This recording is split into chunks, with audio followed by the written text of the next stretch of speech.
Ngayon ay ikukwento ko sa inyo ang isang Korean comedy at romance na pelikula sa taong 2014 na pinamagatang Slow Video. Sit back and enjoy the show. Ang pelikula ay nagsimula sa isang CCTV control center kung saan may dalawang babaeng nag-uusap tungkol sa bagong katrabaho. Nakasuot siya ng sunglasses kahit nasa loob kaya't napagkamalang weirdo. Bigla nilang napansin ang dalawang magnanakaw habang tumatakas. Inabisuhan ng kanilang boss at mabilis na tinawagan ng mga pulis. Lahat ng nasa opisina ay minanmanan ang magnanakaw sa pamamagitan ng CCTV camera sa lugar. Gayunpaman, natakasan sila nito. Nang sila ay nagsimula ng mawala ng pag-asa, ang bagong empleyado ay pinakita ang clip ng video ng mga magnanakaw habang nagtatago sa isang iskinita. Nang dahil sa kanyang tulong, ang mga nasabing magnanakaw ay agad na nahuli. Ang pangalan ng bagong empleyado ay Yo Jang-bu. Meron siyang pambihirang kondisyon kung saan lahat ng nakikita niya ay in slow motion. Gamit ang kanyang kondisyon, nagawa niyang makita kung saan dumaan ang mga magnanakaw kahit na sila'y umaandar ng napakabilis. Nang siya ay nag-aaral at bata pa, sumali siya sa isang karera kasama ang crush niyang kaklase na si Bong Sumi. Doon nagsimula ang kanyang kondisyon nang makita niyang gumagalaw ng sobrang bagal ang lahat ng bagay. Dinala siya ng kanyang mga magulang kay Dr. Shock. Sinuri siya at nadiskubre na meron siyang dynamic visual acuity. Isang pampihirang kondisyon kung saan bumabagal ang nakikitang paggalaw sa paligid na hindi nakikita ng isang ordinaryong tao. Para matukoy kung ang kondisyon niya talaga ay totoo, binato siya ng baseball at nasaroon ng walang kahirap-hirap. Manghang-mangha ang doktor sa resulta ng ginawang pagsubok.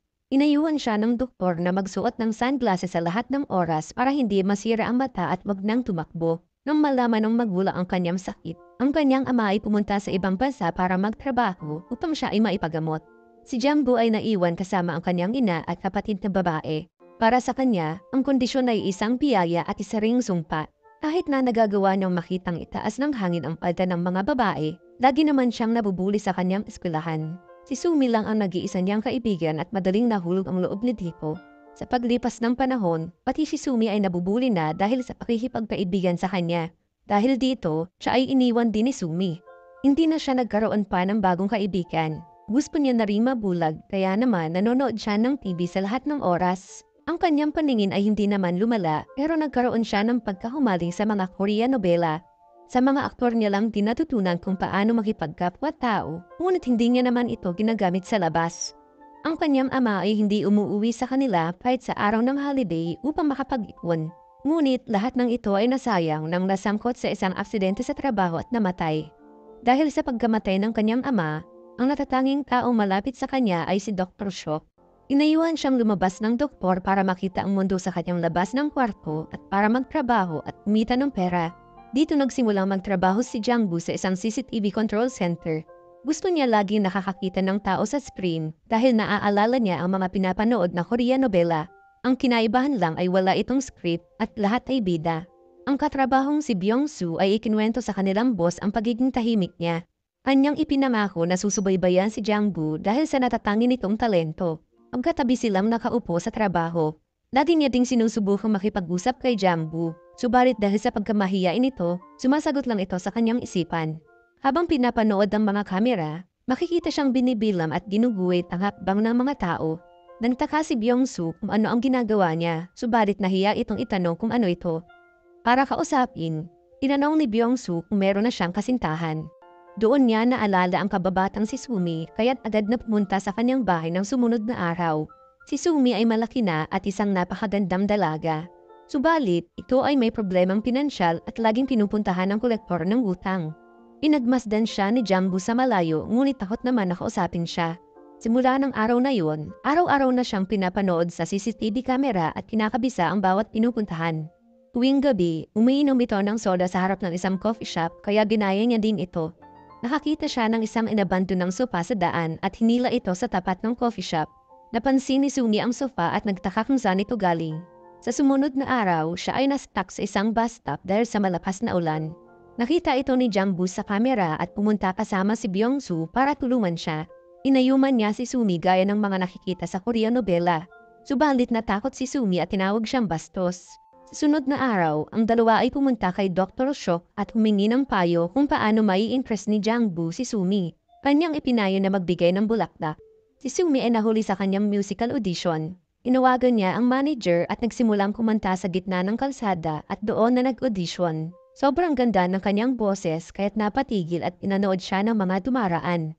Dumating si Jiangbu dala-dala ang buki na bulaklak at nabighani sa kanyang pagkanta.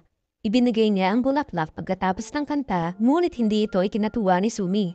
Sinabihan niya si Jiangbu na mas gusto niyang makatanggap ng isang kahon ng ramen at umalis. Inawag niya ang kanyang pangalan at nagpakilala na siya ang best friend nito nung sila ay mga bata pa.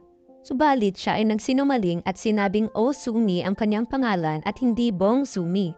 Kanyang inakala na mali ang babaeng sinusundan pero hindi napigilang mahulog ang loob niya rito. Sumunod na araw, sila'y nagkasalubong at inabitbit ang daladalang grocery kay Jiangbu. Bago umalis, inanong ni Sumi kung bakit niya hinahanap si Bong Sumi. Agad siyang sinagot na ito ay kanyang nagustuhan nung sila ay magkaklase pa. Habang nasa trabaho, nakita niyang may natanggap na tawag si Sumi. Ang nasa kabilang linya ay ang manager sa audition at siya'y natanggap sa musical play. Napatalon at napasayaw siya sa gitna ng kalsada habang pinapanood ni Jiangbu sa screen. Pumunta si Sumi sa isang restaurant para magdiwang. Napansin niyang pinapanood siya ni Jiangbu at niyayang pumasok. Habang sila ay nag-uusap, pinakita niya ang musical script at prinaktis ang kanyang linya. Inuri siya ni Jiangbu sa kanyang galing. Inakita rin ni Jiangbu ang kanyang natatanging talento sa pagbasa sa numerong nakasulat sa kutsara habang ito ay inahandi sa kanya. Lahat ng tao sa restaurant ay namamahal sa kakaibang talento ni Jiangbu. Sa sumunod na araw, pumunta si Jiangbu sa lugar kung saan nakatira si Sumi habang binibila ang kanyang mga hakbang. Nakita ni Byung-soo ang mga iginuhit ni Jiangbu at na-realize na kinakabisa nito ang bawat daan sa lugar. Habang pauwi, napansin niyang naghihintay sa kanya si Jiangbu. Sabay silang naglakad pauwi at nag-usap sa mga bagay-bagay. Inanong ni Sumi kung ano ang kanyang trabaho at nalamang nagtatrabaho ito sa isang CCTV control center. Umupo silang pareho sa tapat ng coffee shop at binunyag na meron siyang gusto sa may-ari ng kapihan. Labis na nagselo si Jiangbu habang tinitignan ng masama ang lalaki sa loob. Nagpasya siyang ipasyal si Sumi para ito'y ma-impress sa kanya. Inanong ang mga katrabaho kung meron silang sasakyan, umaasang ipapahiram ito sa kanya. Subalit ni isa sa kanila ay wala. Habang papauwi, nilapitan siya ng tagapamolekta ng kanyang utang. Sinimulan siyang sigawan nito at nagbantang sasaktan kung hindi magbabayad. Dumating si Jiangbu at Byung-soo sa tamang oras at niligtas si Sumi. Pagkabalik ni Jiangbu sa trabaho, sumigaw sa isang kamera si Sumi at nagpasalamat. Pagkatapos nito, silang dalawa ay nagkita sa isang parke at nag-usap ng matagal. Inanong ni Jiangbu kung bakit niya gusto magkaroon ng sasakyan, kung saan sinagot ni Sumi ang kagustuhang makapunta sa dagat. Dahil sa walang mahanap na sasakyan, nakipagkaibigan si Jiangbu sa isang bus driver sa pamamagitan ng pagsama dito araw-araw. Matagal niya nang pinapanood ang driver habang mag-isang naglalaro ng baseball tuwing gabi. Sinamahan siya ni Jiangbu sa paglalaro at humingi ng isang pabor. Inabukasan, ang bus driver kasama si Byung-soo at Jiangbu ay nagpa siyang dalhin si Sumi sa dagat. Nakita ni Sumi ang ginagawang pagsisikap ni Jiangbu, kaya naman nagsimulang mahulog ang loob sa kaibigan. Subalit ang kanilang sinasakyang bus ay pinahinto ng isang border police at hindi pinayagang makapasok. Ang galit na si Sumi ay inaway ang pulis habang si Byung-soo ay sinusubukan siyang pakalmahin. Walang saysay ang kanilang biyahe nang sila'y pinauwi at hindi man lang nakapunta sa dagat. Sinabi ng kanyang boss ang lumulobong kaso ng mga babaeng kinikidnap sa kanilang bayan. Iniling nito na maging alerto sa lahat ng oras. Napansin ni Jiangbu ang biglang pagkawala ni Sumi sa kanyang screen. Sa pag-aalala, napatakbo si Jiangbu sa lugar. Doon niya na lamang niloloko lang siya ni Sumi para tignan kung pupuntahan siya nito. Tinanggal ni Sumi ang kanyang sunglasses, nakita ang kanyang mata sa unang pagkakataon at naghalikan. Inatid ni Jiangbu pauwi si Sumi at inimbitahan siyang pumasok. Ngunit nasira ang kanilang mga plano nang makita ang kolektor sa loob. Inagtatapon nila ang gamit ni Sumi at nagbanta kung hindi maibabalik ang pera.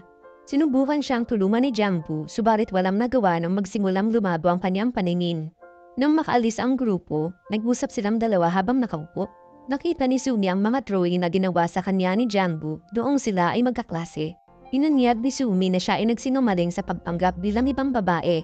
Ayaw niyang maihambing ang magandang buhay noon sa magulong buhay ngayon.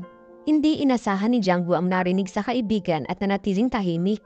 Binisita niya ang doktor sa sumunod na araw at nagbigay alam ang nalalabong paningin.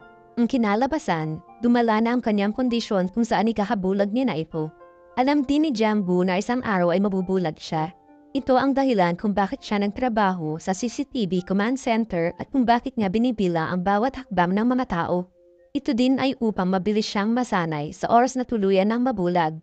Habang siya ay nag-aalala sa kanyang lumalalang kondisyon, si Sumi naman ay nag-aalala sa kanyang lumalaking utang. Wala na siyang nagawa at binenta na ang kanyang bahay. Nagawa niyang mabayaran ang lahat ng utang, subalit ngayon ay wala nang matitirhan. Pinanood siya ni Jangbu sa screen habang nasa harap ng isang tindahan dala-dala ang isang kahon. Biglang may napansing kahina-hinalang sasakyan ang kanyang katrabaho. Pabalik-balik ito sa lugar na para bang may hinahanap. Nang tinignan nila ang license plate sa malapitan, kanilang nalaman na ang kotse ay pagmamayari ng kidnapper. Ipinaalam agad ito ng kanilang boss sa mga pulis. Subalit biglang nawala sa kanilang screen ang sasakyan. Kaagad na kinabahan si Jangbu nang kasabay ding nawala si Sumi sa kanyang screen. Nagmadali siyang umalis para mailigtas si Sumi sa kapahamakan. Inawagan ni Byung-soo ang kaibigang driver at humingi ng tulong. Habang nasa daan, tuluyan na siyang nawala ng paningin at bumangga sa isang sasakyan. Habang naglalakad, si Sumi ay nilapitan ng isang lalaki at pinagbantaan siya kung hindi sasakay ng kotse. Bago tuluyang makidnap, si Jangbu ay nagsimulang sumigaw at tumakbo papunta sa dalawa. Ang kidnapper ay natakot at tumakas habang si Jangbu naman ay muntikan ng masagasaan ng isang truck. Sa tulong ng mga kaibigan, nahuli nila ang kidnapper habang ito ay kapatakas. Dumating ang mga pulis at kinuha si Sumi upang kunan ng pahayag sa nangyari. Si Jangbu ay naiwang mag-isa sa kalsada. Pagkalipas ng ilang sandali ay dumating ang kanyang kaibigan. Umiiyak siya habang hawak-hawak ang kamay ni Byung-soo at humingi ng tulong dahil tuluyan na siyang nabulag. Ilang buwan nang napalipas pagkatapos ng insidente, si Sumi ay naging abala sa kanyang bagong buhay at hindi na nagpakita pa kay Jangbu. Lumipas ang panahon, napansin niya si Jangbu habang nasa loob ng paboritong coffee shop.